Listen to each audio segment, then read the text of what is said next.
Hello students, welcome to our channel. তো আজকের আমরা বৈদিক যুগে ব্যবহৃত কিছু শব্দের অর্থ নিয়ে আমরা আলোচনা করব। তো তোমরা ভিডিওটি প্রথম থেকে শেষ পর্যন্ত দেখো। ভিডিওটি ভালো লাগলে লাইক করো এবং তোমাদের বন্ধুদের শেয়ার করে দাও, কারণ এটা কম্পিটিটিভ পরীক্ষার জন্য খুবই গুরুত্বপূর্ণ। তো চলো ভিডিওটি শুরু করা যাক। তো প্রথমে কি আছে, বৈদিক যুগে ব্যবহৃত ভাগদূত শব্দের অর্থ কি? তো এখানে সঠিক উত্তর হবে কর আদায়কারী। বৈদিক যুগে ব্যবহৃত নৃত শব্দের অর্থ কি? নর্তকী। বৈদিক যুগে ব্যবহৃত নৃতা শব্দের অর্থ কি? নর্তক। মানে নৃতু যেটা আছে সেটা হচ্ছে মেয়ে যে নাচে, যে বাইজি নাচ থাকতো না সেইটা।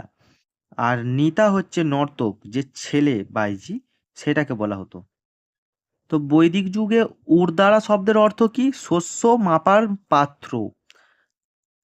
আর ভাগাদুক শব্দের অর্থ কি? ছুতোর। তো বৈদিক যুগে সবকটা প্রশ্নতে বৈদিক যুগে লেখা আছে, তো যার জন্য আর বৈদিক যুগে বলছি না, শুধু যে শব্দটা সেই শব্দটা বলছি, ঠিক আছে? যেমন বৈদিক যুগে ভিশাখা শব্দের অর্থ কি ছিল? ডাক্তার বা বৈদ্য। আর সারাভা শব্দের অর্থ কি ছিল? হাতি। শ্রেষ্ঠী শব্দের অর্থ কি ছিল? ধনী বা ধনী ব্যক্তি। গোধূমা শব্দের অর্থ কি? গম। সমনা শব্দের অর্থ কি? মেলা। দোত্রা বা শ্রীনি শব্দের অর্থ কি? কাস্তে। নিষ্কো বা মোনা শব্দের অর্থ কি? মুর্দা। অক্ষ শব্দের অর্থ কি? জুয়া। অধিবাস শব্দের অর্থ কি? ঊর্ধ্বাঙ্গের পোশাক। বাস শব্দের অর্থ কি? নিম্নাঙ্গের পোশাক। কুলালা শব্দের অর্থ কি? কুমোর। আমাজু শব্দের অর্থ কি? আজীবন অবিবাহিত নারী।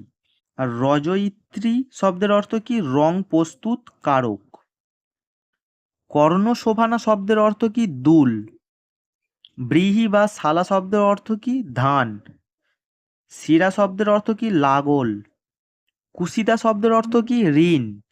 কুশি দিন শব্দের অর্থ কি? ঋণ দাতা।